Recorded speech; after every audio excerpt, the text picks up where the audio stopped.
नमस्कार दोस्तों, स्वागत है आपके अपने YouTube चैनल मीडिया रिएक्शन पर, जहां खबरें सिर्फ बताई नहीं जाती, बल्कि गहराई से समझाई जाती हैं।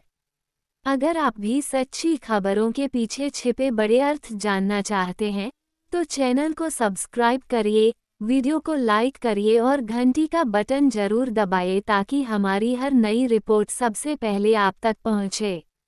आज हम बात कर रहे हैं उस बड़ी अंतर्राष्ट्रीय खबर की, जिसने भारत की कूटनीतिक ताकत को एक बार फिर दुनिया के सामने साबित कर दिया है। अमेरिकी विदेश मंत्री मार्को रूबियो ने हाल ही में कहा है कि अमेरिका और पाकिस्तान के रिश्ते भारत की कीमत पर नहीं होंगे। ये बयान केवल एक राजनयिक टिप्पणी नहीं, बल्कि भारत की वैश्विक स्थिति, उसके मजबूत नेतृत्व और बढ़ते अंतर्राष्ट्रीय प्रभाव का प्रतीक है। कुछ साल पहले तक दक्षिण एशिया की राजनीति अमेरिका, चीन और पाकिस्तान के समीकरणों पर निर्भर मानी जाती थी, लेकिन अब हालात बदल चुके हैं। अब इस पूरे क्षेत्र का केंद्र भारत है। भारत ने बीते एक दशक में अपनी विदेश नीति, रक्षा क्षमता और अंतरिक्ष विज्ञान में वह आत्मनिर्भरता हासिल की है जो पहले कभी नहीं थी। इसरो के मिशन चंद्रयान और आदित्य L1 ने भारत को अंतरिक्ष शक्ति बनाया, जबकि मेक इन इंडिया और डिजिटल इंडिया जैसी योजनाओं ने भारत की आर्थिक नींव को मजबूत किया।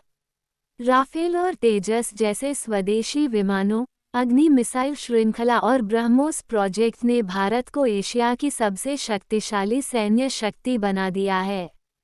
यही कारण है कि अब जब पाकिस्तान अपनी चीन पर निर्भरता कम करने के लिए अपनी खुद की जासूसी सैटेलाइट और इंटेलिजेंस टेक्नोलॉजी विकसित करने की कोशिश कर रहा है, तो वह भारत की बराबरी नहीं कर पा रहा। पाकिस्तान की अर्थव्यवस्था कर्ज में डूबी है, उसकी राजनीतिक स्थिरता कमजोर है और उसकी विदेश नीति प्रतिक्रियात्मक है, जबकि भारत अपनी शर्तों पर दुनिया से संबंध बना रहा है।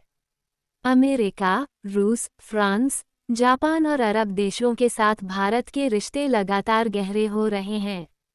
G20 शिखर सम्मेलन की सफल मेज़बानी और इंडो पैसिफिक स्ट्रेटेजी में भारत की प्रमुख भूमिका ने ये साबित कर दिया है कि भारत अब सिर्फ एक उभरती हुई अर्थव्यवस्था नहीं, बल्कि वैश्विक नीति निर्माता है। अमेरिका का पाकिस्तान को दिया गया यह नया संदेश इस बात का संकेत है कि अब कोई भी देश भारत के हितों को नज़रअंदाज करने की हिम्मत नहीं कर सकता। ये वही भारत है जो अपनी शक्ति में शांति और शांति में शक्ति का दर्शन लेकर आगे बढ़ रहा है। दोस्तों, आज जब पूरी दुनिया भारत को एक स्थिर, विश्वसनीय और निर्णायक राष्ट्र के रूप में देख रही है, तो ये हर भारतीय के लिए गर्व का क्षण है। भारत अब सिर्फ दुनिया के फैसलों में शामिल नहीं, बल्कि कई बार उन्हें दिशा देने वाला देश बन चुका है। तो अगर आपको